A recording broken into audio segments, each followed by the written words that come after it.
ആയിഷ ബീവി റളിയല്ലാഹു അൻഹയുടെ അടുത്ത് വന്നിങ്ങനെ സംസാരിക്കുമ്പോ, ഒരു പെണ്ണ് സംസാരിച്ചു കൊണ്ടിരിക്കുമ്പോ ജിബ്രീൽ അലൈഹിസ്സലാം വന്നിട്ട് പറഞ്ഞു, നബിയെ, ആയിഷ റളിയല്ലാഹു അൻഹയോട് ആ പെണ്ണിനോടുള്ള സംസാരം ഒന്ന് ചുരുക്കാൻ വേണ്ടി പറയണം. നിർത്താൻ വേണ്ടി കുറേയല്ലേ സംസാരിക്കുന്നത്, ആ പെണ്ണ് പൊയ്ക്കോട്ടെ.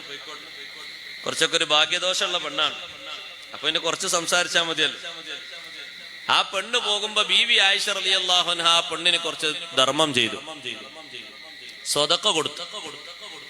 അത് കിട്ടി വാങ്ങിപ്പോകുന്ന ആ പെണ്ണ് പോകുന്ന വഴിയില് ഒരു പാവപ്പെട്ട മനുഷ്യനെ കണ്ടപ്പോ ഈ കിട്ടിയത് മുഴുവൻ അയാൾക്ക് ധർമ്മം കൊടുത്തു.